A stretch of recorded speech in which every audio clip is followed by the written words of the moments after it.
One day I'm gonna be everything I wanna be. I don't let it get the most of me. One day I'm gonna be free. I wanna be everything I'm gonna be. My future right in front of me.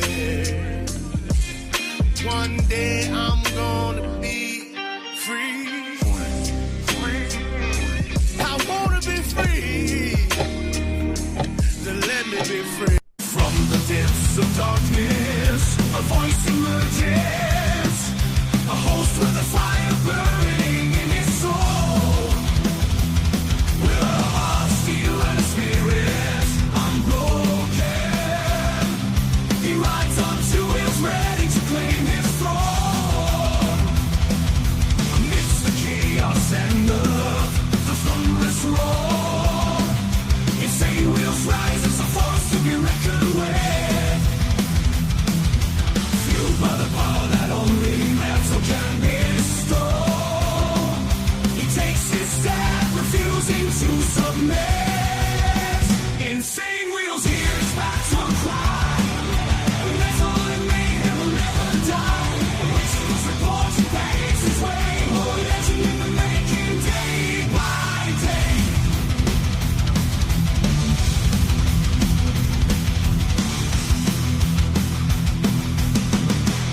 Well. We all made it to Friday the 13th. Great to see everyone in the chat, man. Let's get it. We got Lucille Ball here chilling with us on the, on the chair with us. Guys, we have a humongous morning. Way more news than I expected, to be honest. We're looking at 15 fucking stories this morning. All right, so Pentagon update. Hegseth responds after U.S. service members killed in crash. That is the title of today, and I really should put "and more" on the title because we're going to be discussing a lot more than just what Hegseth and the Pentagon is saying. So let me go ahead and give you guys a rundown of what we're looking at this morning.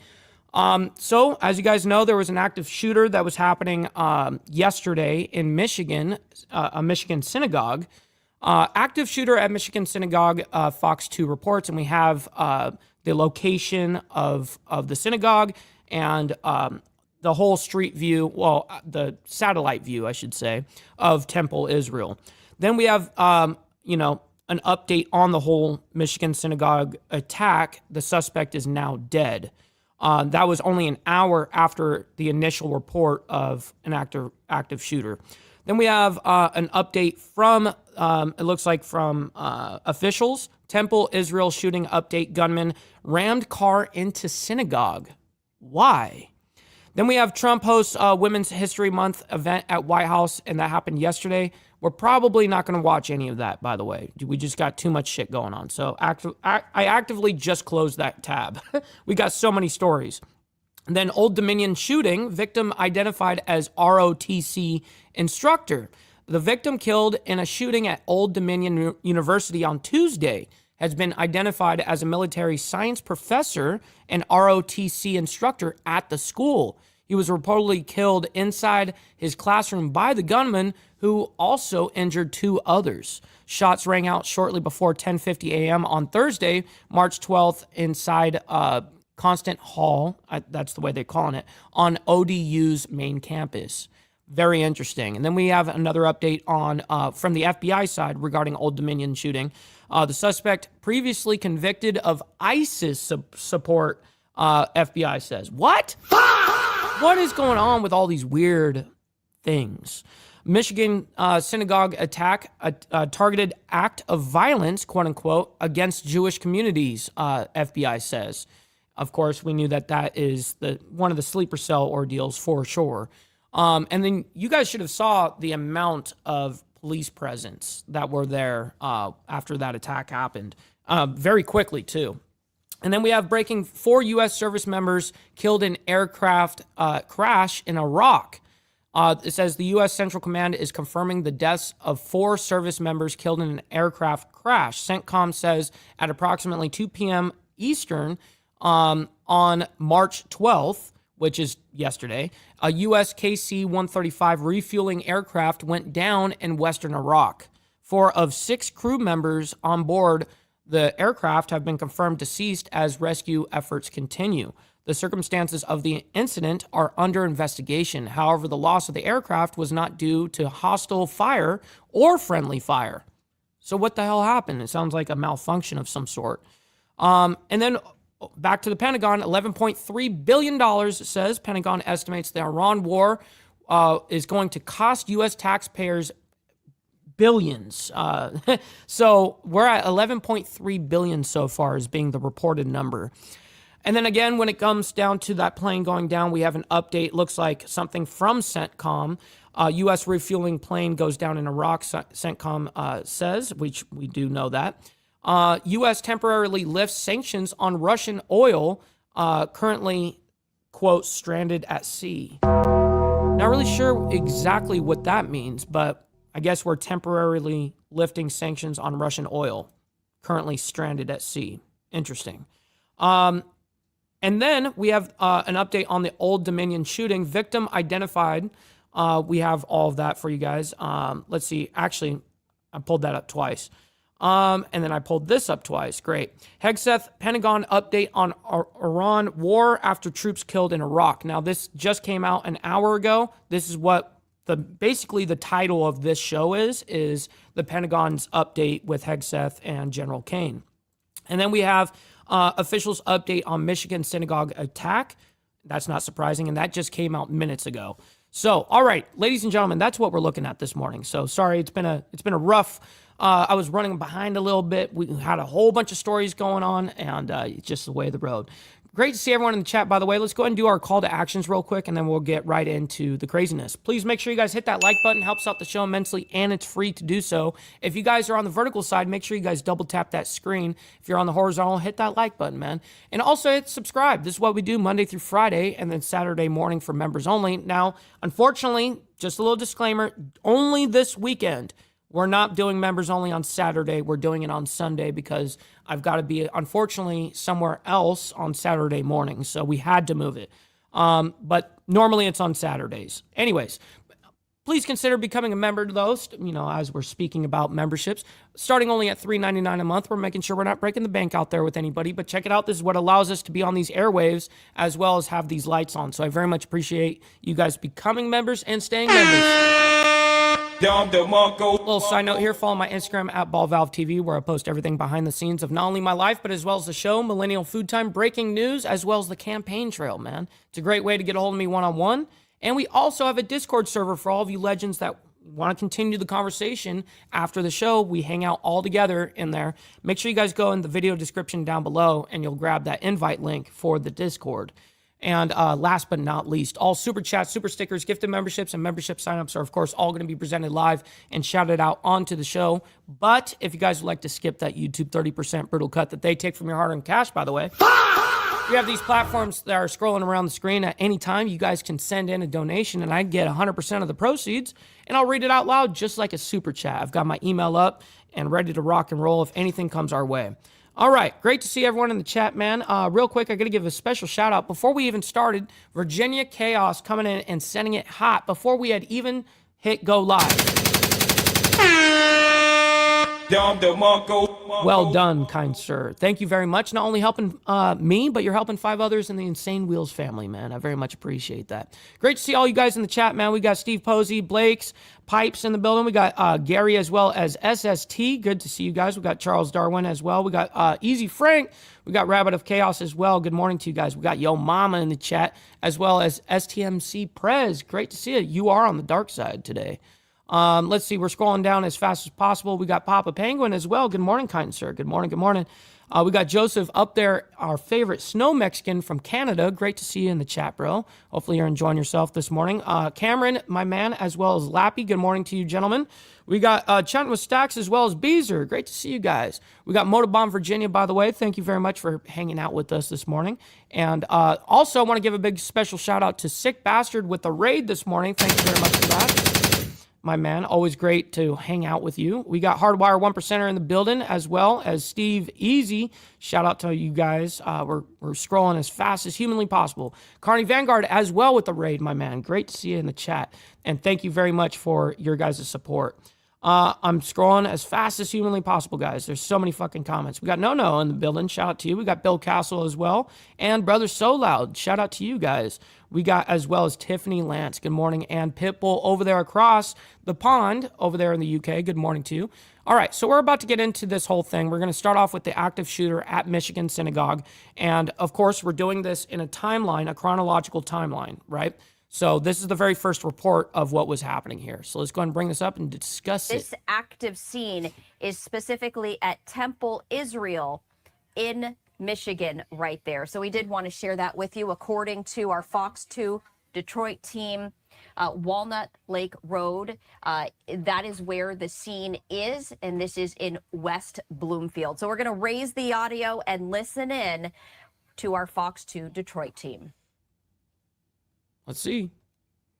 Do I need to speed them up? Does kind of explain why Skyfox was moving away from the scene. The I last don't know why we can't see anything other than this, but images we saw from Skyfox before the chopper had to evacuate the flight zone, the area, airspace above what is Temple, Israel, was more emergency vehicles arriving. Initially, what we saw, at least a couple of police cars. man, you should see what the police presence ended up being like over there. I mean, it was insane, the amount of cops and law enforcement that were there. We saw one EMS truck, one fire truck, but then at the end, I had counted 5. Yes, exactly, Jimmy. That's exactly what I was just getting at right there. I saw the video. I was like, holy shit. These cars before Skyfox was on the way out. So it did appear that there were more officers arriving on the scene. So the little bit of information that we do have, West Bloomfield schools, Bloomfield Hills schools are in secure mode due to this situation. Also, the no-fly zone is why our chopper shot was interrupted. We had to move away from the scene just to clear, because that's what the authorities are telling us to do. Also, Jewish organizations throughout Metro Detroit, I believe, are in a protocol to be cautious of this situation as it continues Well, no kidding, obviously. Did we get anything else out of this? Okay, here we go. Let's go ahead and just skip ahead here. This came from the Jewish Federation of Detroit. This is their statement. We will connect with Scott, but here's what we know in the meantime. This statement issued by the Jewish Federation of Detroit. We are aware of a security incident at Temple, Israel. We are advising all Jewish organizations to go into probably lockdown protocol.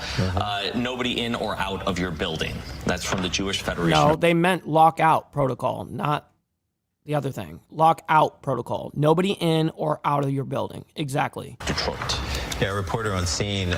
We do have in that See area. here. Let's see if We there's. do have our chopper shot back. There it is. Stopped in that area. Is this live or tape? Tape. This is tape. So this is the tape video that we're Yeah, I'd really like you to explain how this is fake right now, stupid ass. to obtain before we were told to push our chopper out of the way. And you can just see the beginning of the smoke beginning to bellow, which got worse as time went on. But once again, according to one of our reporters that is close to the scene, that there are police on scene with assault rifles heading into not only the parking lot but into that area to deal with whatever the situation is there. We're told it's an active shooter.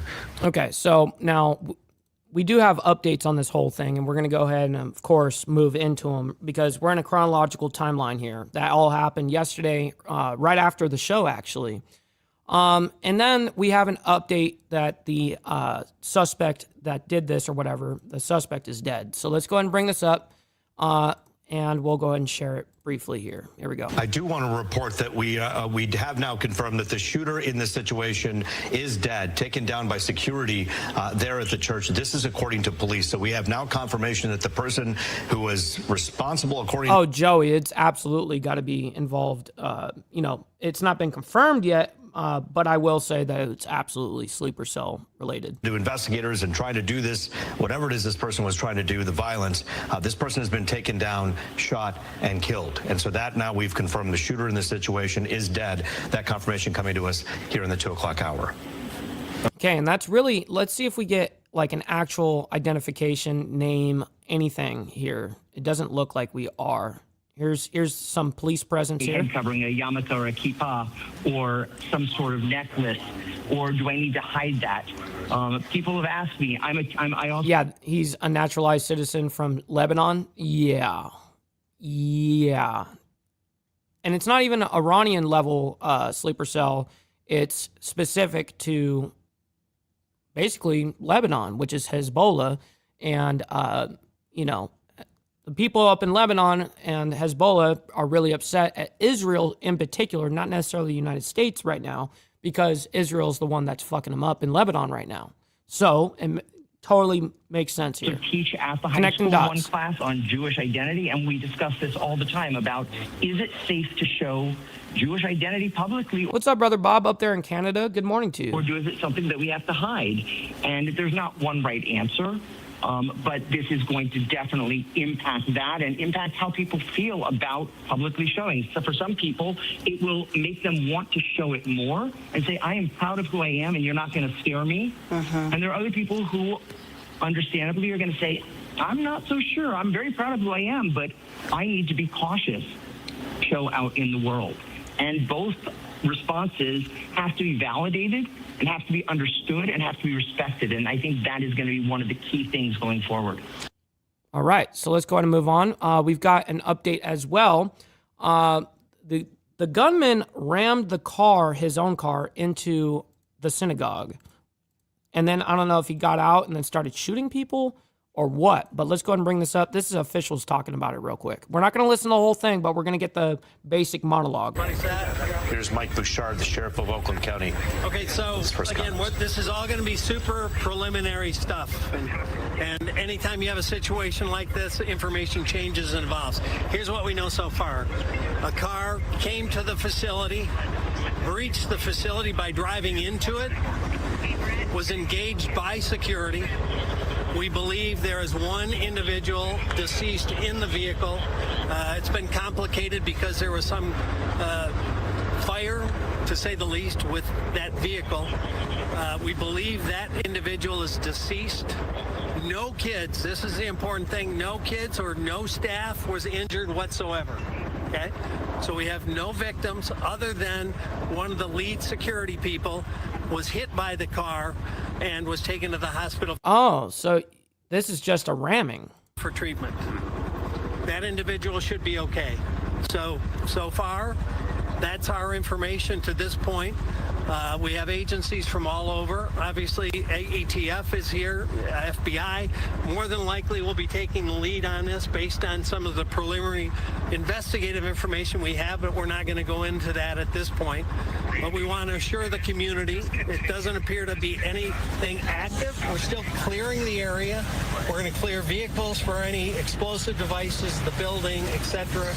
Unification of the families and the kids are in progress. We've accounted for everybody that we believe was in the building at the time. So their live feed is going in and out. To maybe pivot to, is there anybody else involved, and the investigative side of what's happened. So you can confirm that it was security that shot and killed the suspect here? Well, we can't say what killed him at this point, but security did engage the suspect with gunfire. Wow, good on the security. All right, so it doesn't look like we're going to get much more out of that. But we do have the victim identified as an ROTC instructor. The victim killed in a shooting at Old Dominion University on Thursday has been identified as a military science professor and ROTC instructor at the school. He was reportedly killed inside his classroom by the gunman, who also injured two others. Shots rang out before 10:50 a.m. on Thursday, March 12th, which is yesterday, inside Constant Hall of ODU's main campus. All right, let's go ahead and bring this up, and we'll quickly discuss it. And you know what? We haven't done yet. We got to get the money part over. All right, just get the money part done. Give me money. Money me. Money now. Me a money needing a lot now. Absolute facts, by the way. Denied. But I still love you guys. All right, let's go ahead and bring this up and we'll discuss. Here we go. Okay, so if you were watching us earlier in the day, you know we were tracking two breaking situations. One What's up, TJ? Great to see you in the chat, bro. Happy Friday the 13th. was what we were just talking about in Michigan. The other in Virginia at Old Dominion, and Fox 5 in D.C. traveling down south to report on the scene. The latest in that deadly investigation there. Let's watch. And first tonight, we are learning a professor of military science, Lieutenant Colonel Brandon Shaw, was the victim killed in today's shooting at Old Dominion University. And the gunman is a man from Northern Virginia who previously served time for providing support to ISIS. The FBI arriving to the shooter's home tonight in Sterling. That is our big story tonight at 10 o'clock. Our Shamari Stone is live near that home with the latest details. Well, we're actually bringing viewers closer to the home. We are here on Deb Hill Terrace, and this is where Mohammed Baylor Jallow lived. You can see right now as we Motherfucking Mohammed. try to bring you closer here, but at the same time trying to stay away, giving the FBI agents enough room to do what they need to do. You move right here, you see this vehicle.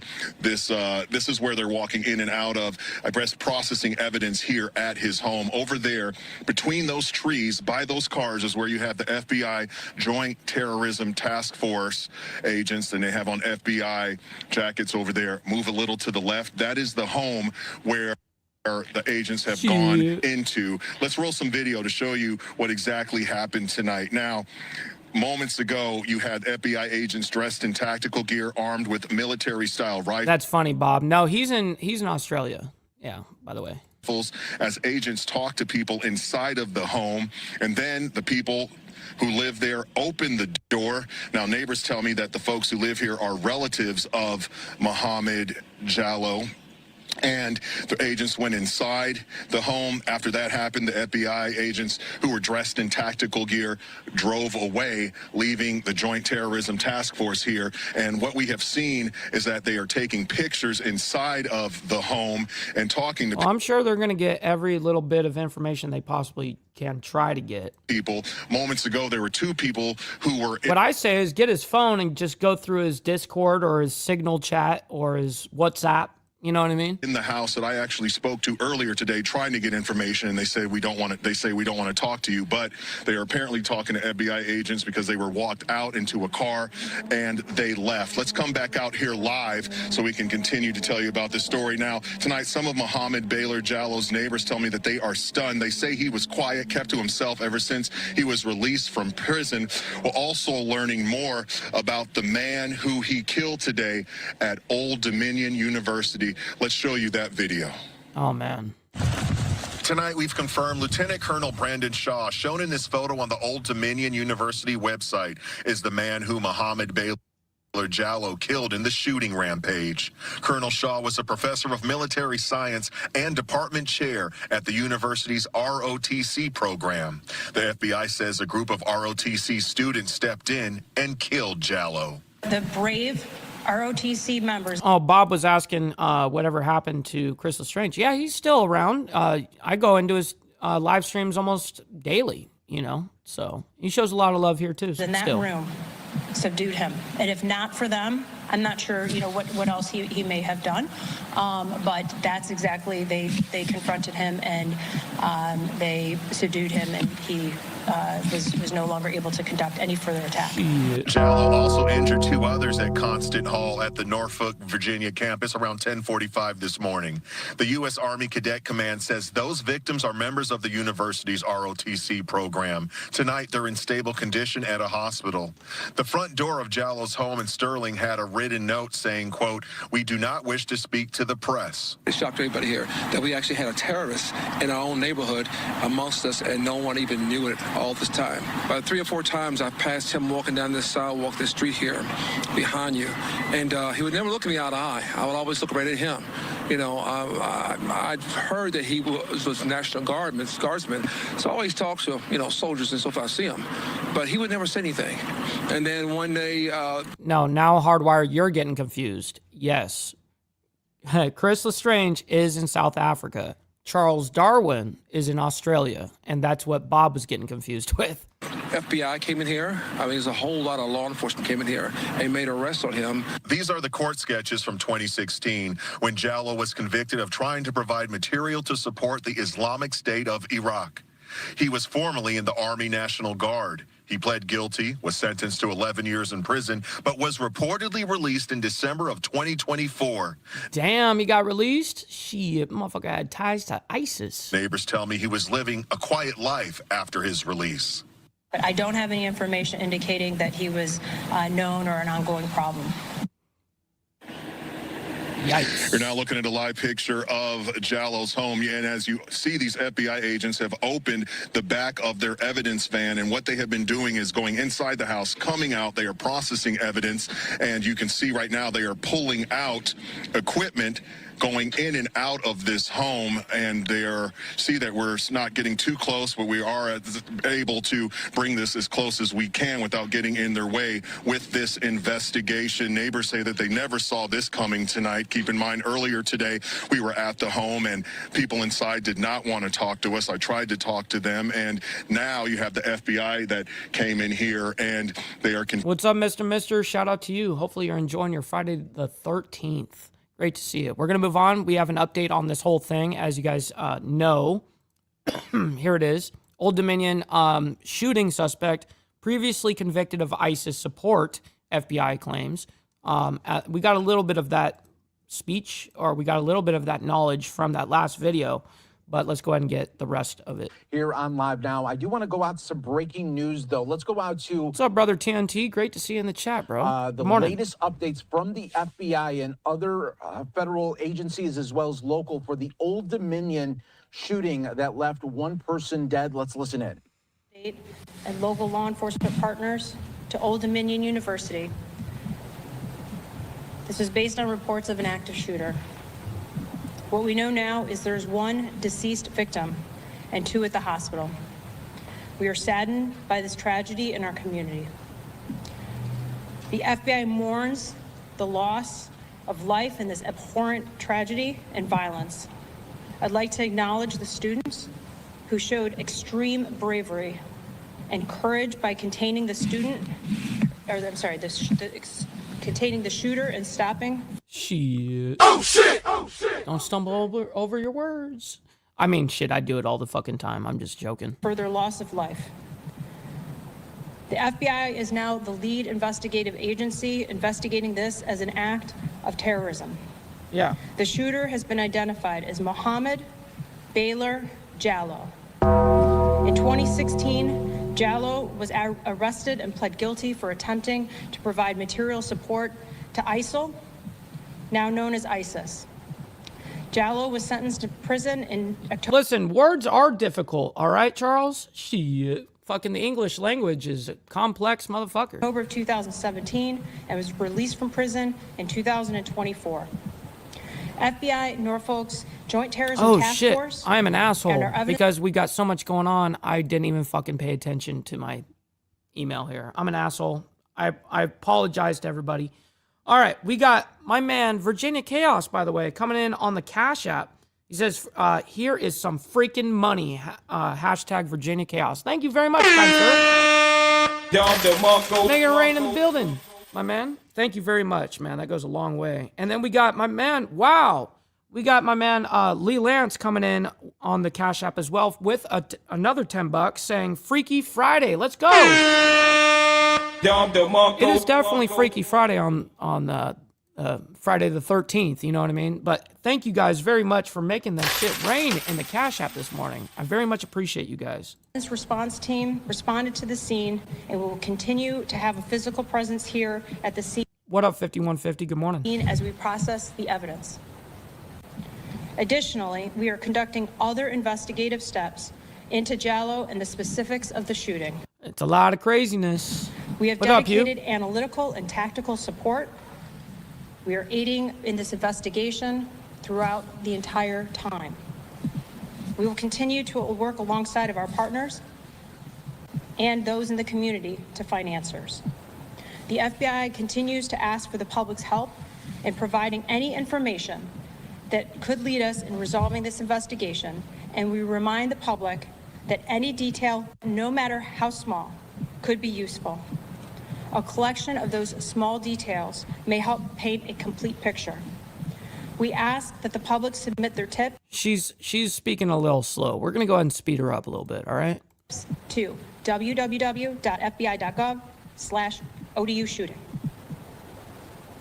Do you have any questions for me or for my partners here? Yes.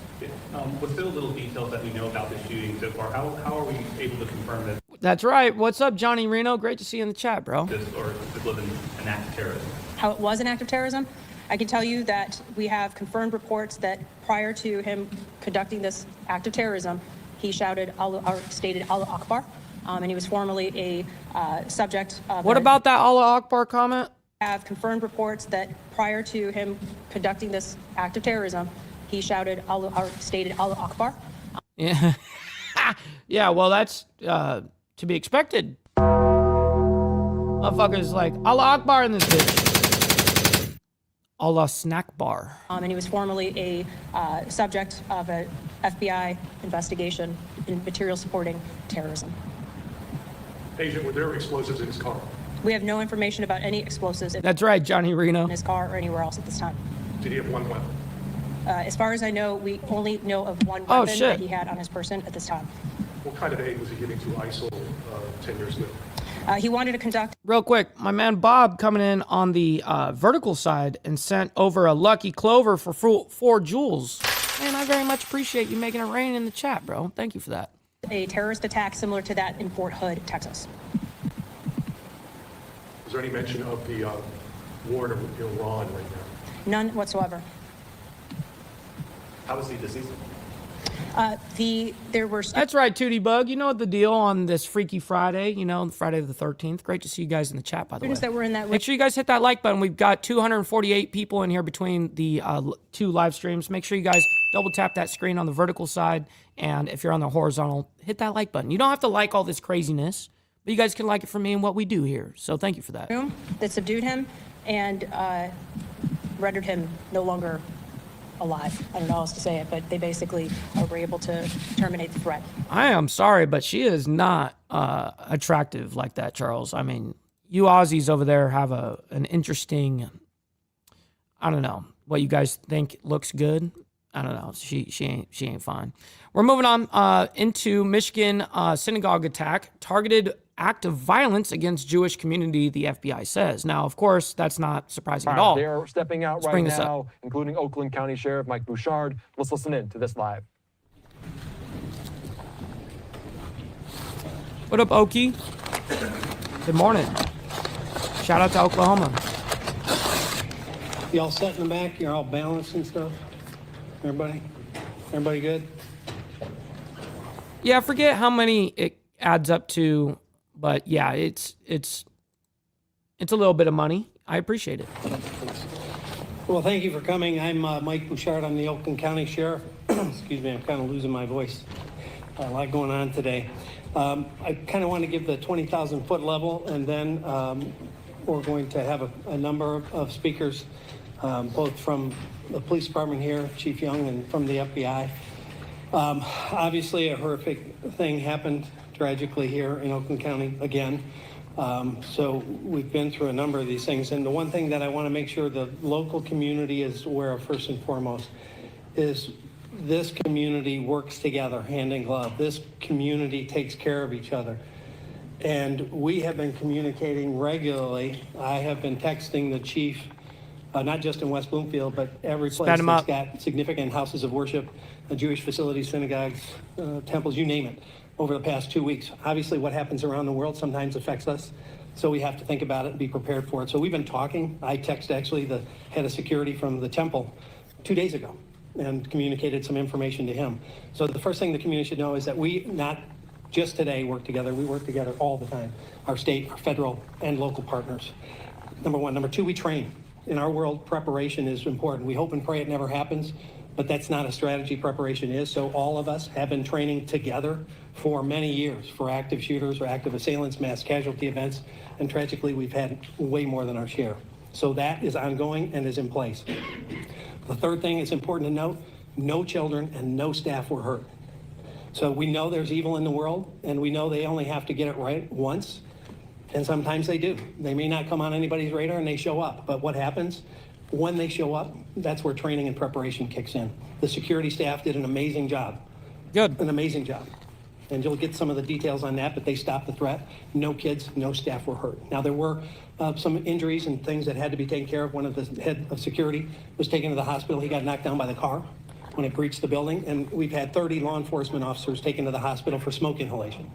So a lot of our folks from my SWAT team and other agencies are still in treatment because that building became engulfed when the car, and we'll learn all of that through the investigation, why it became engulfed in flames, what Totally Papa Penguin was the ignition source. And I think the ATF is taking the origin of that source and origin of the fire. But in any event, what it did, it caused terrible, terrible smoke in that part of the building. And so when all of our people collectively went in that building to search out the threat, to remove innocent, a lot of them took in significant amount of smoke inhalation, and they're at the hospital being treated. So I also know you're gonna have a lot of questions.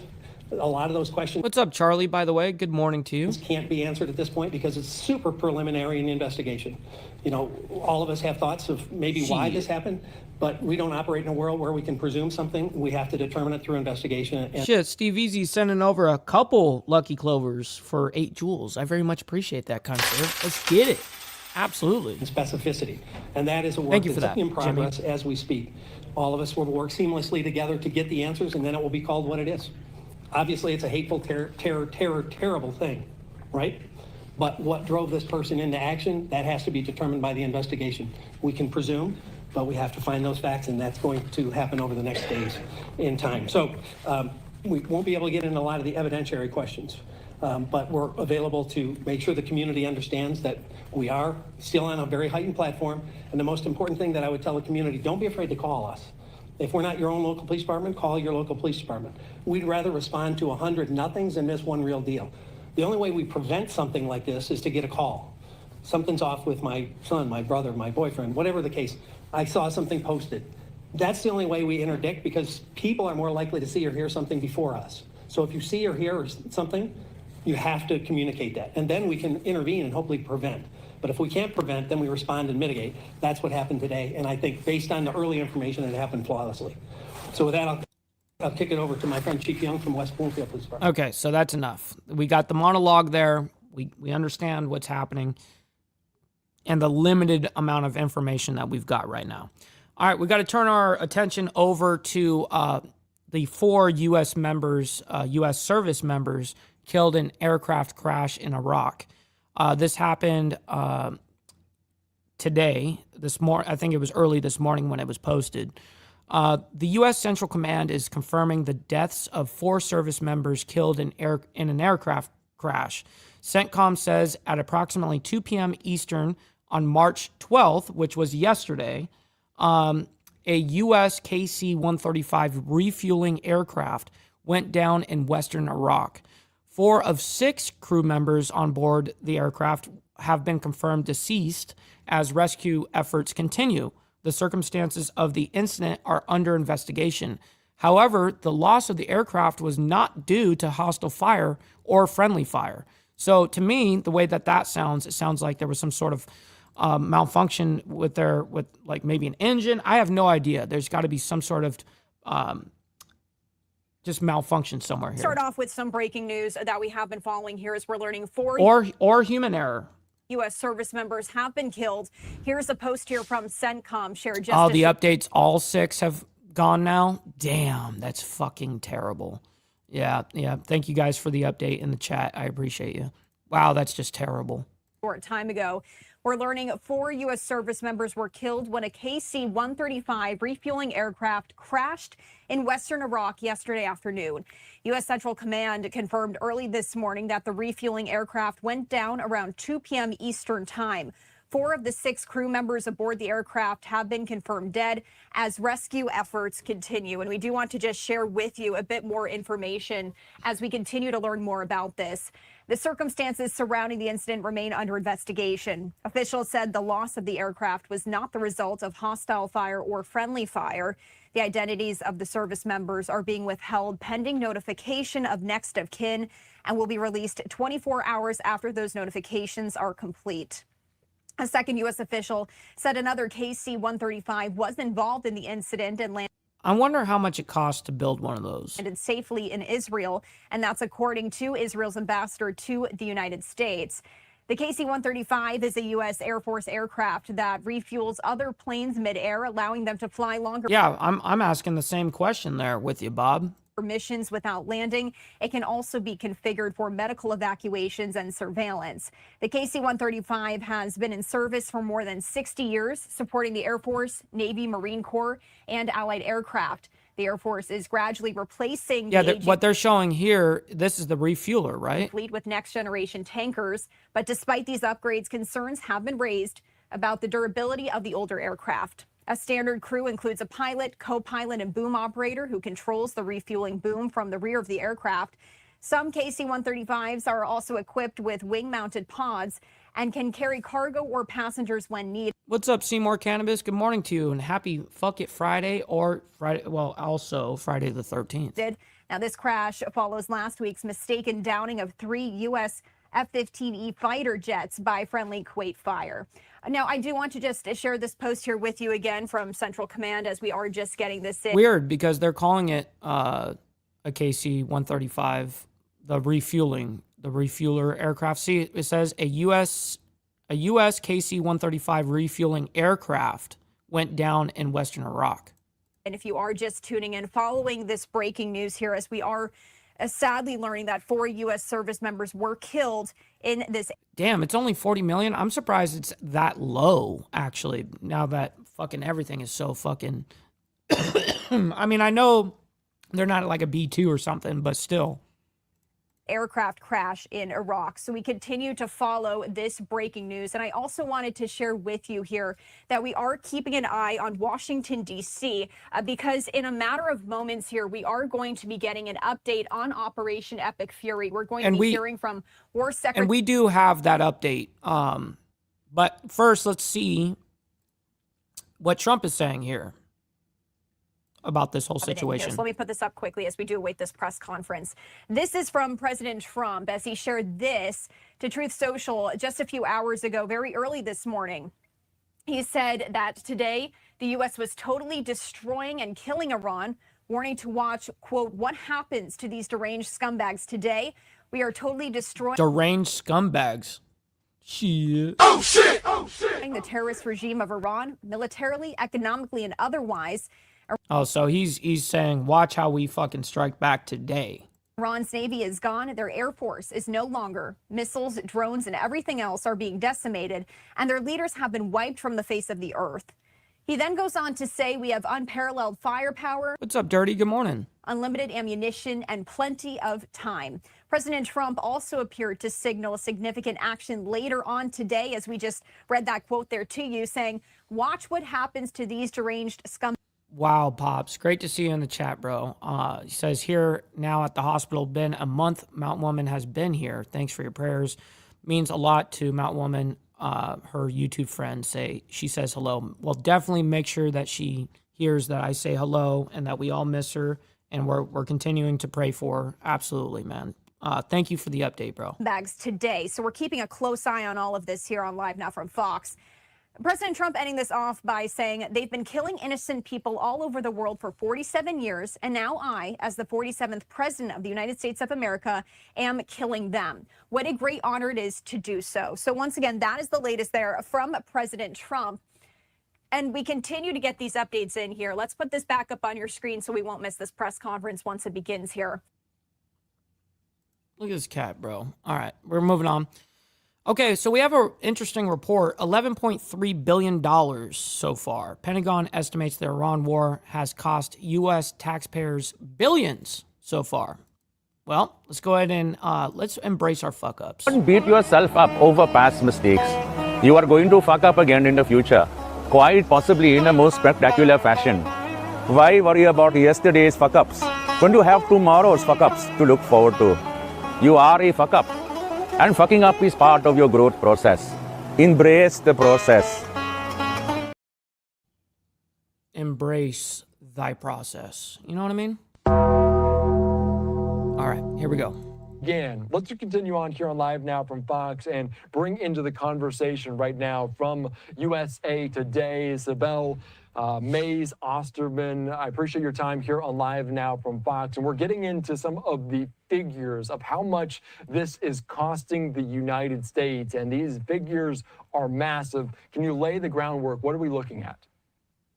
Yeah, absolutely. So $11.3 billion, that's the cost for the first 6 days of this war in Iran. And that's according to Pentagon estimates that were shared with Congress. Now, I'm told that that cost accounts for just munitions fired alone. So it Man, this cat's fucking with me right now. She's fucking with me. She keeps clawing the back of my shirt right now. Yeah, she's crazy. All right, enough sidetrack. Here. Doesn't even include the cost to operate and maintain the military force that is involved in this war, and it doesn't include the damage that has been done to U.S. facilities or military assets.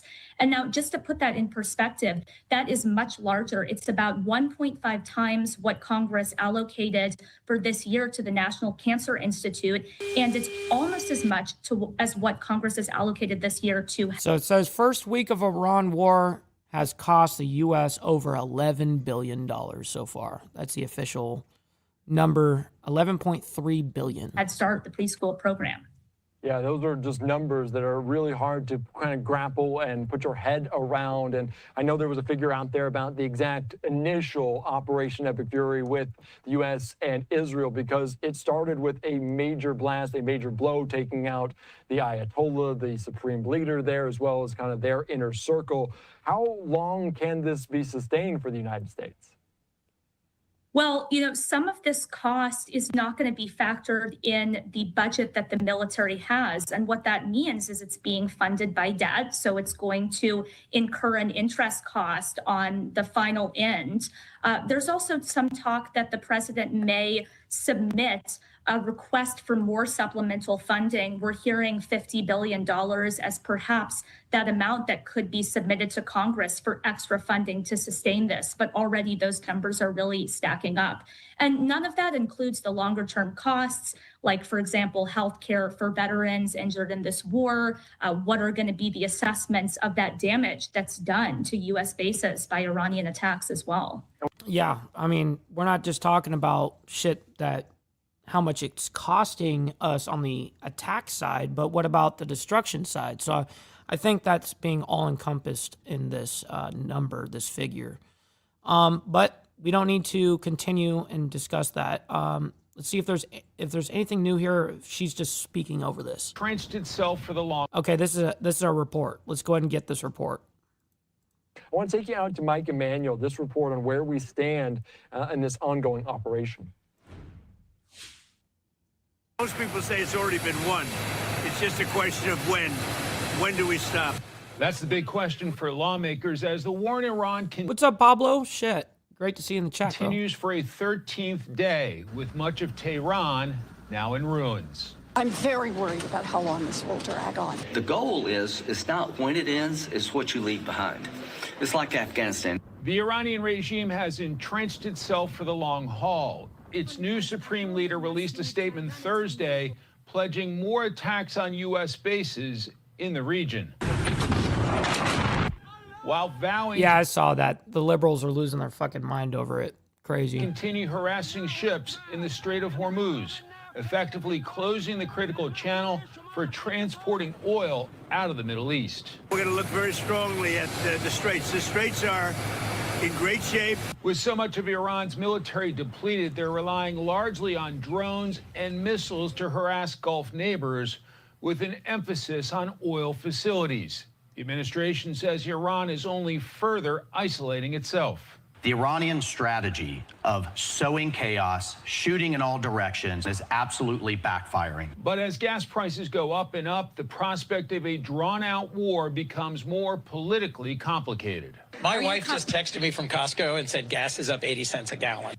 Iran has warned the world to get ready for oil to hit $200 a barrel. That's more than twice where it's at now. Jeez. In Washington, Mike Emanuel. That'd be terrible. Fox News. All right, U.S. I hate when they do that. Noting that they're going to tap into Fake news. I hate when they fucking do that at the end of the report. All right, we're moving on. So let's see if there's any update on this. If this is the same thing, it looks like it's not. It's a very quick 1-minute update regarding that U.S. refueling plane that went down in Iraq. So let's go ahead and see. Welcome back in year 2, live now from Fox. I'm Andy Mack. As it changes minute by minute, hour by hour, we do want to provide a new update on an incident that happened in the Middle East of a U.S. plane that was downed. This from Central Command. They're clarifying exactly what was happening here today. Is the U.S. Central Command aware of the loss of a U.S. KC-135 refueling aircraft? The incident occurred in friendly airspace during Operation Epic Fury. And at first they were reporting that 4 out of the 6 have died, but now the update is that all 6 have not made it. Rescue efforts are ongoing. 2 aircraft were involved in the incident. One of the aircraft went down in western Iraq. The second landed safely. This was not due to hostile fire or friendly fire. So CENTCOM clarifying what's going on there is U.S. plane, military plane going down in Iraq. I want to put up a live picture of Tel Aviv here and give you a little bit more sense of what we're watching here. An American military refueling plane went down there in the Middle East as rescue efforts are now underway. Central Command said the 2 aircrafts were involved. One landed safely, the other was down in western Iraq.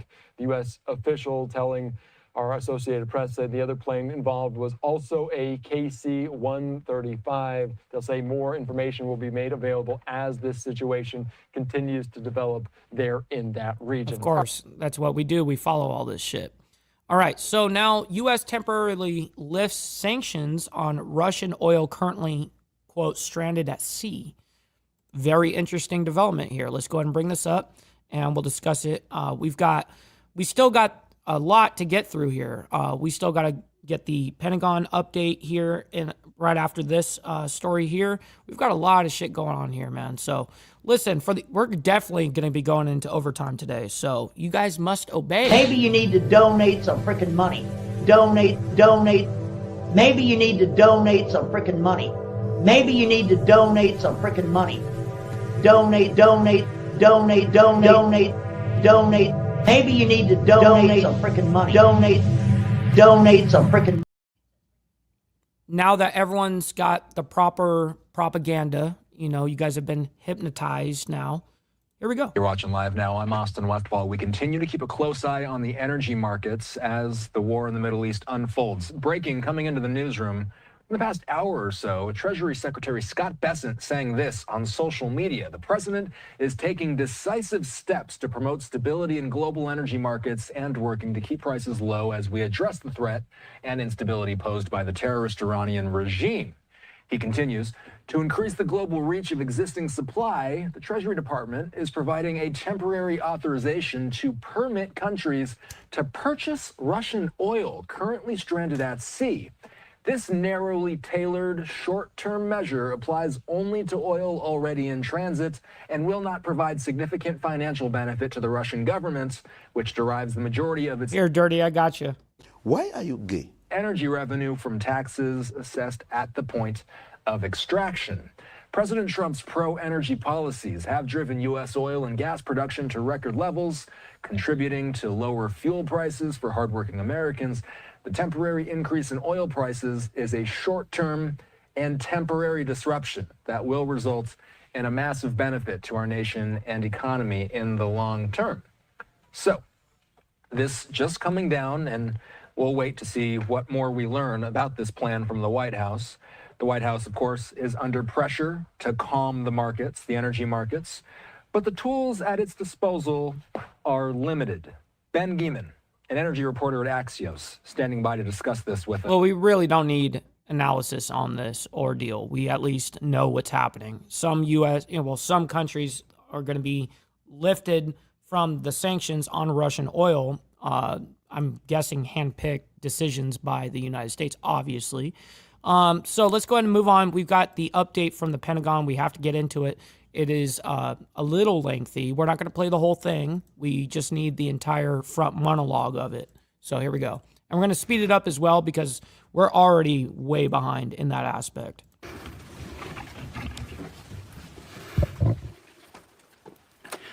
Good morning. I'll start, as we often do here at the Department of War, with the bottom line up front. For the world to hear and the press to actually admit that the United States is decimating the radical Iranian regime's military in a way the world has never seen before. Never before has a modern, capable military, which Iran used to have, been so quickly destroyed and made combat ineffective, devastated.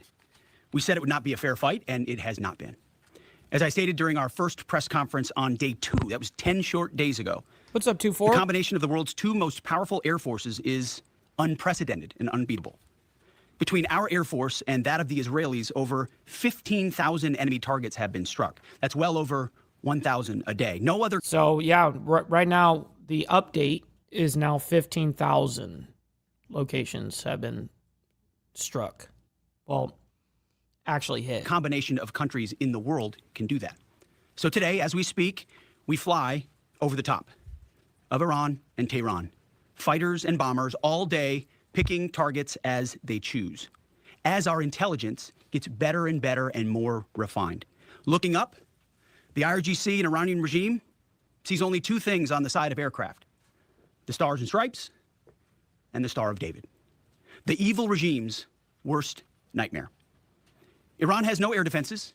Iran has no air force. Iran has no navy. Their missiles, their missile launchers and drones being destroyed or shot out of the sky. Their missile volume is down 90%. Their one-way attack drones yesterday, down 95%. And as the world is seeing, they are exercising sheer desperation in the Straits of Hormuz. Something we're dealing with. We have been dealing with it, and don't need to worry about it. We're on plan to defeat, destroy, disable all of their meaningful military capabilities at a pace the world has never seen before. But it's not just that Iran doesn't have a functioning air force, or that their entire navy is at the bottom of the Persian Gulf, or their missile force is shrinking daily.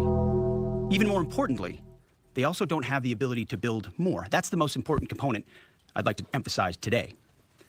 Soon and very soon, all of Iran's defense companies will be destroyed. For example, as of 2 days ago, Iran's entire ballistic missile production capacity, every company that builds every component of those missiles, has been functionally defeated, destroyed. Buildings, complexes, and factory lines all across Iran destroyed. So we're shooting down and destroying what missiles they still have in stock, but more importantly, ensuring that they have no ability to make more. Their production lines, their military plants, their defense innovation centers, defeated. Iran's leadership is in no better shape. Desperate and hiding, they've gone underground, cowering. That's what rats do. We know the new so-called not-so-supreme leader is wounded and likely disfigured. He put out a statement yesterday, a weak one, actually, but there was no voice and there was no video. It was a written statement. He called for unity. Apparently killing tens of thousands of protesters is his kind of unity. Iran has plenty of cameras and plenty of voice recorders. Why a written statement? I think you know why. His father, dead. He's scared, he's injured, he's on the run, and he lacks legitimacy. It's a mess for them. Who's in charge? Iran may not even know. With every passing hour. No, I did not see that, by the way, Steve Easy. Thank you for giving me that update. I'm glad that they finally did that, but they needed, they had a lot of pushback from independent media sources, such as myself, that are going, no fucking way. This is, that doesn't make sense, We know, and we know they know, that the military capabilities of their evil regime are crumbling. They can barely communicate, let alone coordinate. They're confused, and we know it. Our response? We will keep pressing. We will keep pushing, keep advancing. No quarter, no mercy for our enemies. Yet some in this crew, in the press, just can't stop. Allow me to make a few suggestions. People look up at the TV and they see banners, they see headlines. I used to be in that business, and I know that everything is written intentionally. For example, a banner or a headline, Mideast war intensifies, splashing on the screen the last couple of days, alongside visuals of civilian or energy targets that Iran has hit, because that's what they do. What should the banner read instead? How about Iran increasingly desperate? Because they are. They know it, and so do you, if it can be admitted. Or more fake news from CNN. reports that the Trump administration underestimated the Iran war's impact on the Strait of Hormuz. Patently ridiculous, of course. For decades, Iran has threatened shipping in the Strait of Hormuz. This is always what they do, hold the strait hostage. CNN doesn't think we thought of that. It's a fundamentally unserious report. The sooner David Ellison takes over that network, the better. Another example of a fake headline that I saw yesterday, war widening. Here's a real headline for you for an actual patriotic press. How about Iran shrinking, going underground? You see, Iran's leaders are hiding in bunkers and moving into civilian areas. The only thing that is widening is our advantage.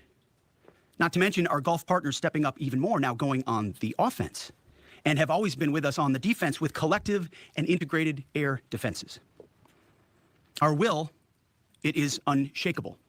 Our options, maximized, and our capabilities still building. We're going up, they're going down. As I said from the start, President Trump holds the cards. He'll determine the pace, the tempo, and the timing of this conflict. His hand firmly on the wheel, as well as on the throttle setting. America first, peace through strength in action. From day one, as our nation expects and the president demands, our warriors have fought with lethality, precision, and rapid innovation. In fact, today will be, yet again, the highest volume of strikes that America has put over the skies of Iran and Tehran. The number of sorties and number of bomber pulses, the highest yet, ramping up and only up. And quantity has a quality of its own as we continue to ramp up. Every tool of AI, of cyber, of space, EW, counter UAS, you name it, we're employing it. Blinding, confusing, and deceiving our enemy. Because we know who the good guys are here. And the American people do too. And that makes my job simple. I serve God, the troops, the country, the Constitution, and the President of the United States, and answer only to those. All in service of victory on the battlefield and the military objectives that we've laid out from day one. Defeat the missiles, missile launchers, and defense industrial base, which I laid out. Real quick, holy shit. My man, Virginia Chaos, sending in a little Skrilla on the Cash App, my man. I very much appreciate you, bro. He already sent in a 10 spot this morning, but he sends in another 5 and says, overtime paper for your work. My man, thank you very much. Making it rain in the Cash App. I very much appreciate Today, that, kind defeat sir. Thank you. the Navy and deny Iran the ability to have a nuclear weapon. Clear, decisive, achievable. And Admiral Cooper knows, the CENTCOM commander who we spent a couple of hours with last night, that in pursuit of those objectives, we have his back in every way. His commanders know that, and so do the troops in harm's way. Admiral Cooper gets what he needs, the assets, the authorities, the munitions, you name it. We will stop at nothing to win. War is hell. War is chaos. And as we saw yesterday with the tragic crash of our KC-135 tanker, bad things can happen. American heroes, all of them. And as I have with all of them, as we have, we will greet those heroes at Dover, and their sacrifice will only recommit us to the resolve of this mission. But war, in this context and in pursuit of peace, is necessary, which is why each day on bended knee we continue to appeal to heaven, to Almighty God's providence, to watch over and give special skill and confidence to our leaders and to our warriors. To those warriors who this nation prays for every single day, I hear from all of you out there who pray for them every day. Stay on bended knee and pray for them. I continue to say to them, Godspeed. May the Lord bless you and keep going. Mr. Chairman, over to you. Thank you, Mr. Secretary, and good morning, ladies and gentlemen, and thank you for joining us today. Before I start with an update, I also want to address the tragic loss of our KC-135 refueling aircraft yesterday. The incident occurred over friendly territory in western Iraq while the crew was on a combat mission, and again, was not the result, as CENTCOM has said, was not the result of hostile or friendly fire.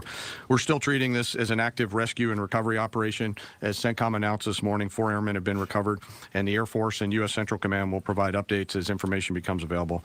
Please keep these brave airmen, their families, friends, and units in your thoughts in the coming hours and days. Our service members make...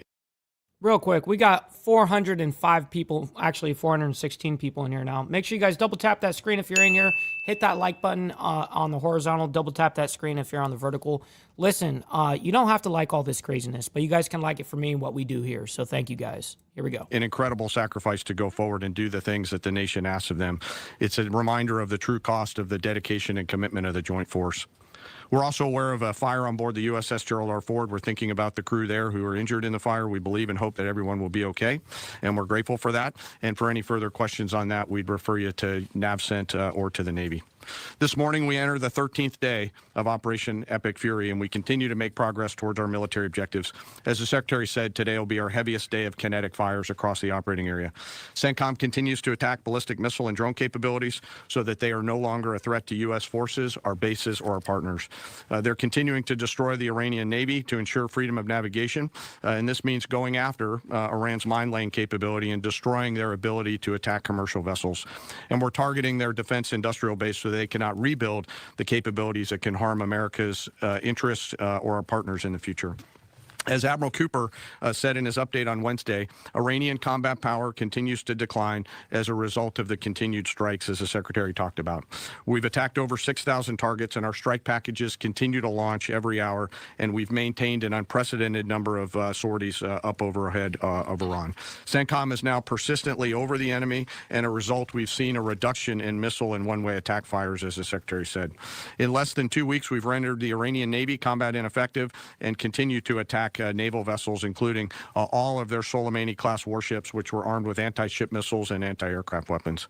We've made progress, but Iran still has the capability to harm friendly forces and commercial shipping, and our work on this effort continues. But I want to make something clear. The only thing preventing commercial traffic and flow through the Straits right now, which there is some through the Straits, is Iran. They are the belligerents here holding the Straits closed, although there is some traffic moving through there. We've made it a priority to target Iran's mine-laying enterprise, their mine layers, the naval bases and depots, in addition. What's up, brother Straight Jacket? Great to see you in the chat, bro. To the missiles that could influence the Straits, and CENTCOM continues to attack those efforts. And we continue to make progress on the industrial base to include factories, weapons, warehouses that are stored in, and we will continue to do so in the coming days, especially today. Now, as I often do, I want to share a little bit about our incredible joint force. Today, I'm going to talk about our incredible artillery force comprised of American soldiers and Marines who've been sinking ships, destroying depots, and launching Army tactical missile systems, or ATACMS, precision strike missiles, or PRISMs, and high-mobility rocket systems, or HIMARS. From outside Iran, our Army and Marine artillerymen are hitting sites that Iran relies on to project power beyond their borders and protect our deployed.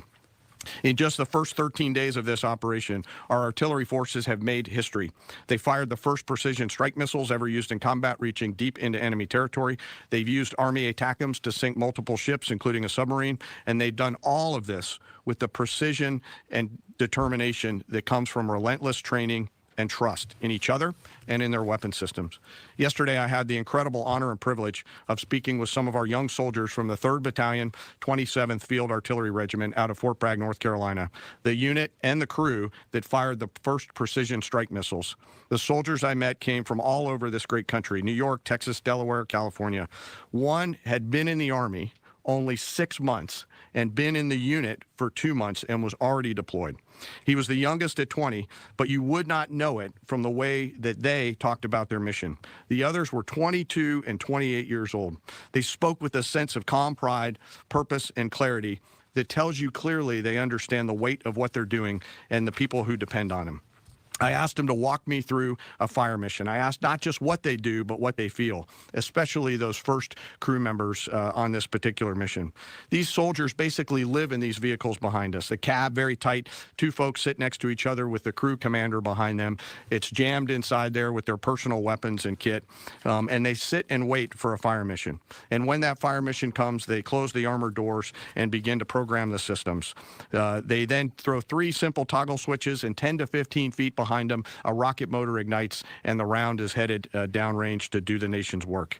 I asked these youngsters, these young, awesome Americans, what does that feel like? And one of them just looked at me and said, "It's awesome." No drama, no hesitation, in the middle of the day, in the middle of the night, in the sun, the rain, and the snow, flawless execution.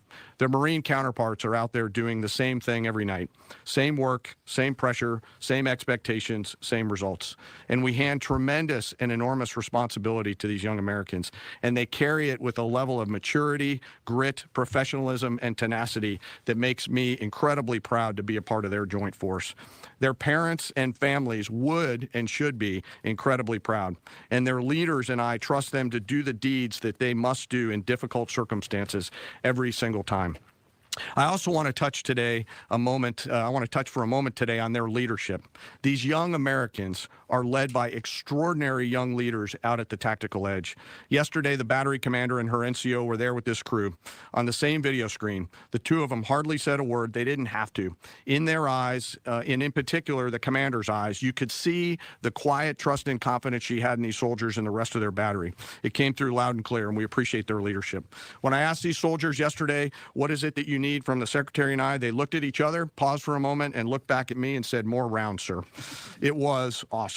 So thank you to those soldiers and Marines out on the firing line supporting our mission, and thank you to their families. Our joint force will continue today to deliver dynamic fires against the enemy from the land, sea, and air. We remain deeply grateful for their service, and for the third time today, I'll mention that today will be our busiest day. This mission remains complex, dangerous, and difficult, and every service member has a family waiting for them to return home. And I want to thank all of the families today who are supporting their deployed forces and those doing the work here in the States. On a personal note today, I also want to thank the Joint Staff and the team that I have the pleasure of working with, some of them right here in this room. They are working 24 hours a day to deliver the options that we must to the Secretary and to the President. Today, as I close, I ask that we remember our fallen and those participating in the recovery operations to bring home our lost KC-135 crew, that we keep those service members and their families in their thoughts and prayers. Those are very, very, very tough days when that knock comes on the door for people on both sides of the door. Again, thank you to our deployed, thank you to our fallen and to their families and to the Joint Force. And with that, I'll turn it back to you, sir. Chairman. Alexandra Ingersoll, One America News. Can you tell us a little bit more about the Strait of Hormuz and when it might be fully operational again? And how do we ensure our objective of denying Iran a nuclear weapon if they continue to align with our adversaries? So I'll take it and chime in, Mr. Chairman, if you'd like it all. I want to emphasize what the chairman said about that. The only thing prohibiting transit in the Straits right now is Iran shooting at shipping. It is open for transit should Iran not do that. Now, there's a reason why we chose, as one of our primary objectives, destroy the Navy. We understood the ability to interdict shipping is something Iran has done for 40 years. It's key terrain. They've used it as leverage. The world is seeing what they'll do to fight back in that context. And so we've heard them talk about taking various measures, and we're planning for all of them. So we have a plan for every option here. We're working with our interagency partners, and that's not a strait we're going to allow to remain contested or with a lack of flow of commercial goods. So we're aware of that. We're laser focused on our military objectives, but also want to make sure our partners across this government understand we're working with you to make sure that energy flows. And that's an important part. And the second question was on the nuclear capability. Yeah, but in all fairness, both things can be true at the same time. As we said from the beginning, their strategy shifted just from defense of their nuclear facilities to a conventional umbrella of so many missiles that no one would challenge their ability to the opportunity to defeat their nuclear capabilities. And it was growing by the day. So with Iran at its weakest moment, going at that ballistic missile capability creates an opportunity to ensure at any point in time that Iran give up their nuclear capabilities, or if need be, you prevent them from doing it, as the president has done once already with Operation Midnight Hammer, obliterating those capabilities. So the conventional side is a huge part at getting at denying nuclear capabilities, if you have anything you want to add. Appreciate the question. I'm not going to comment on what we may or may not be thinking about any options that the Joint Force could be tasked to do in the future, whether it's on the nuke matter or anything else. Thank you. But we have options. The mines that are in the Strait of Hormuz and our ability to, obliterate them. We retain a range of options to solve a whole variety of problems, and that is one set of options that we have, that we hold on to. So, thank you. Thank you, Secretary Hegseth. I'm Mary Margaret with Daily Wire. Thank you both for the update. ABC News has updated its story from yesterday, clarifying that the FBI report on Iran possibly striking California was unverified. I just want to ask you, what impact did that original reporting have on the public, and does Iran even have the ability to conduct such a strike? And then just really quickly on another note, what role did Vice President Vance play in counseling the president on this conflict? Can you speak to some of the media reporting suggesting that there is a division there? That reporting on California obviously had no impact on us. Also, we're used to bad reporting. We're used to ill-informed reporting. And so it doesn't change how we operate, but we engage with it to prove that it's not true, as CENTCOM has done so well. Ultimately, I look at the reports on a daily basis of threat. Our interagencies all over it. My partners across government are all over, looking for indications and warnings, keeping the American people safe. There's a lot of things Iran has said it can do for a long time, thankfully, including engaging their proxies and getting them involved in the fight, which they haven't been able to do. So we're watching that very closely. And as far as the vice president, He's an incredible member, leader of this team as well, alongside the president and Secretary of State. I can't say enough great stuff about this team, how it works together, how it provides options to the president, and the vice president every single day is a key voice in that, an indispensable voice in that, actually. In the middle there, red tie. Yes. Michael Gordon, Wall Street Journal. Iran is thought to have 440 kilograms of highly enriched uranium in at least 2 locations and several thousand kilograms of lower purity material. Can you conclude this mission successfully without physically taking control of that material, or are you counting on diplomatic negotiations to provide some measure of control leading to its removal? You've mentioned missiles, you mentioned drones, military industry. You haven't stipulated that. No, I'm trying not to interrupt this part because this is the lengthy part, and we're almost done with it, actually. Taking care of that material is a mission priority. We've said from the beginning, deny Iran nuclear weapons as a core mission. We retain options across the spectrum to ensure that they never do. And President Trump has said that. And that's why this mission actually couldn't have been possible without Midnight Hammer, without what those B-2s did going across and obliterating those facilities. That set the condition for the opportunity to do what we're doing now. So the president's kept his eye focused on nuclear capabilities. And I will say we have a range of options, up to and including Iran deciding that they will give those up, which of course we would welcome. They weren't willing to do in negotiations. I would never tell this group or the world what we're willing to do or how far we're willing to go, but we have options for sure. Right next to him. No, right there. Right here, sir? Right here? I'll take it for sure. Right there, yep. No, you, yep. Okay, thank you, sir. Can you please provide some guidance? It's been 13 days in. Can you please provide some guidance, both of you, about the strike on the girls' school? There's been reporting that indicates that preliminary inquiry, even though it's ongoing, has determined that the airstrike was carried out by the United States. Given that there is another competing narrative that this was done intentionally, can you provide us with some guidance about whether this was the case? Secondly, we are also getting, we had heard yesterday from Energy Secretary Wright that said that the U.S. Navy would not be ready until the end of the month to provide escorts through the Strait of Hormuz. Is that an accurate assessment? And if so, can you tell us why? Thank you. Well, with an issue on your first topic, an issue of such seriousness, we're not going to let reporting lead us or force our hand into indicating what happened in a particular situation, because the truth matters. So I can report that CENTCOM has designated an investigating officer to complete a command investigation. The command investigation will take as long as necessary to address all the matters surrounding this incident. And the investigating officer is from outside CENTCOM and is a general officer. But I will note to this group and to the world, there's only one entity in this conflict between us and Iran that never targets civilians. Literally never targets civilians. I look at the process that's used on dynamic strikes or on boat strikes and others. We have a very high fidelity process in that case. So we don't target, Iran does. We will investigate, we'll get to the truth, and we'll share it when we have it. Absolutely. And what was the second question? About the Strait of Hormuz, about the Navy. It's a tactically complex environment, and before I think we want to take anything through there at scale, we want to make sure that we do the work pursuant to our current military objectives to do that safely and smartly. So we're continuing to develop. And we do a lot of work. Yeah. And like I said, it is dynamic, but this is, I think, almost by 20% the largest day of strikes. And as I said, our intelligence just gets better and better. That feedback loop feeds itself. And as we refine those targets, it exponentially increases what we can hit and why, to include strategic things the world's talking about and looking at. And it's our job to have a plan for it, which we do, to address it, and ensure that the president has options. We've done that from the beginning in this department. He'll have options on that topic as well. Right here. An investigation is an investigation. That's what it is. It doesn't mean anything other than that. Yes. Ryan Morgan with the Epic Times. Regarding today's busy day of strikes, last week you guys discussed the progress of the air campaign to gain air superiority and to transition from these standoff weapons launched at range to more overhead strikes. Charles, why do you think I actually thank her for doing what she does? I mean, it's a lot of work. Can you now say that these strikes today are going to rely entirely on stand-in over-the-top weapons, or are standoff range weapons still in play? It's a great question. I can say, based on the report I read this morning at 0600, only 1% of the munitions we're using today are standoff munitions. The rest are over-the-top, the types of which we have a plethora, which was our goal from the beginning. You use standoff, which are more exquisite. You transition to a much larger magazine depth, ensuring that you're preserving all the capabilities you have and your options across the force. Absolutely. Has Iran placed any mines since the war started? Is Iran placing new mines? We've heard them talk about it, just like you've reported recklessly and wildly about it. But we have no clear evidence. We have no clear evidence of that. Thank you, sir. Mr. Secretary, given everything the U.S. have accomplished in the last 24 hours, as of today, how do you define success in this military option? And has that definition changed from day one? And also regarding Iran government telling countries hosting U.S. American bases that they could face attacks. What is the...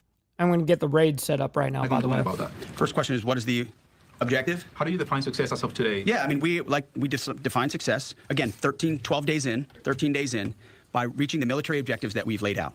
Launchers, missile launchers, defense industrial base, their Navy, the ability to project power in the naval sense, leading toward denying them to get a nuclear weapon. And we've got internal metrics that look at that we represent to the president, who then can decide how long he'd like to continue in pursuit of those military objectives. So that hasn't changed. There's a lot of things a lot of people talk about, what they want us to do or what we should do or what we should stay focused on. And again, I've addressed this before, and I think it's worth saying again, mission creep or expansive missions or prolonged timelines or democracy building or nation building, you name it, has not been part of what President Trump wants us to be involved in. We're solving for something here, this particular mission set, but also recognizing this country's conditioned to previous leaders, whether it's George W. Bush or Barack Obama or Joe Biden, who had these expansive, nebulous mission sets that kept changing all the time. And so the timeline kept moving, and we kept pouring more troops in and on the ground. And then pretty soon everyone wonders, like I did in Afghanistan in 2012, what's our mission here?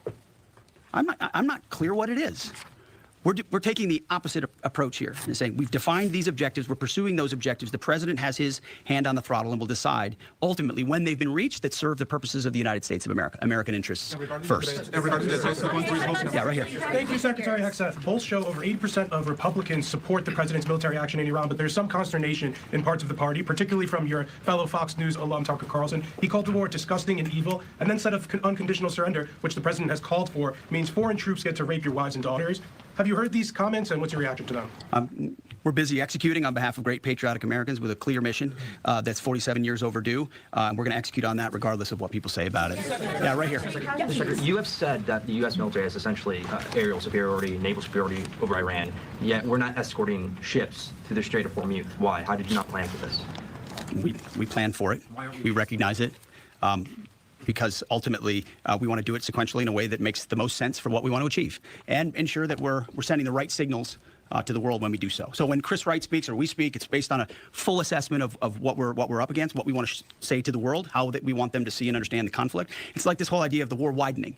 That's what the press wants to make it look like it's widening and chaos is ensuing. No, we're actually closing in on grabbing hold of and controlling what objectives we want to achieve and how we want to achieve them. It's called shaping operations and setting the conditions. But when you shape the environment, you don't always tell.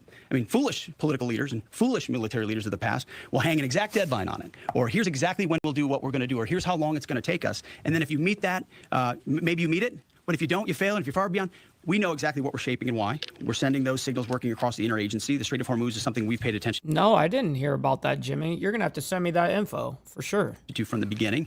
And the American people can rest assured we will ensure that our interests are advanced, no doubt. Yeah, right there, green jacket. I think this is the last question. Yes, it is going to be the last question. Mike Bress with the We're Washington very Examiner. close to it. How many American casualties have there been, and where were the American service members when they were injured? I mean, it's a bunch of return to duty. So we've had the large majority have gone. Well, the report was 108 of them went back to duty. And I'm like, man, that's a little hard to believe, but all right. On in for some medical treatment, return to duty.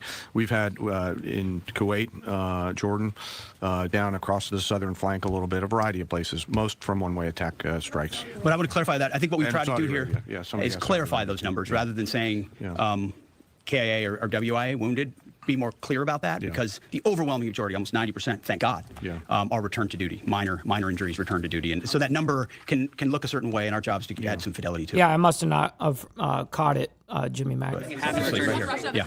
Thank you, Mr. Secretary. David Zia, Real America's Voice. Can you share what types of munitions have been used on the attacks on commercial shipping? Have any hit mines? And are USVs, unmanned surface vehicles, being used? And just a quick follow-up, were there any arrests in Fort Campbell with the drone thefts? I'm not familiar with the Fort Campbell thing. The strikes that Iran has taken on shipping up north in the vicinity of Kuwait have been, I believe, from surface-to-surface missiles up there. We've not seen any USV activity out of Iran that we've seen in the Gulf at this point. Nor have any ships hit mines or anything. Yeah, there's like been that. no. It's still flowing through. There's been no strikes. One more time, right here. Thank you so much. Heather Mullins, Lindell TV. My first question is, President Trump is set to meet with Xi Jinping in a couple of weeks. How much support, if any, has China been given the Iranian regime? And then the second question, just, I know President Trump calling for an unconditional surrender from Iran. Given that the U.S. is working in partnership with Israel on this whole operation, is Iran expected to meet demands of both countries or just the U.S., and what are those demands? Well, we're proud to partner with the incredible capabilities the Israelis have, but our objectives are our objectives, and so when those are met, as we meet those, we'll set the tempo of when those are met. What was the first question? He's meeting with Xi Jinping. Oh in a yeah, couple the president weeks. has a historic relationship with President Xi. They look forward to having a dynamic conversation. Two powers.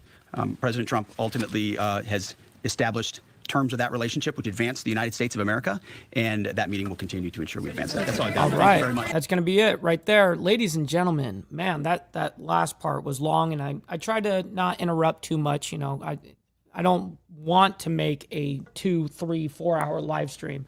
I like being able to condense everything into a single hour, but lately, because of the Iran coverage that we've been doing, we've been going over by a long shot. So we're at 1 hour and 25. I very much appreciate you guys. Stick around for the raid. We're going to be raiding our buddy John Galt. Make sure you guys let him know we're coming through with the Mike Ball raid. Make sure you guys hit that like button as well as double tap that screen if you're on the vertical side. I very much appreciate your guys' engagement. Thank you guys for the donations and embracing your fuck ups. Much love, honor, respect, everybody, and God bless. Don't beat yourself up over past mistakes. You are going to fuck up again in the future, quite possibly in a most spectacular fashion. Why worry about yesterday's fuck ups when you have tomorrow's fuck ups to look forward to? You are a fuck up, and fucking up is part of your growth process. Embrace the process.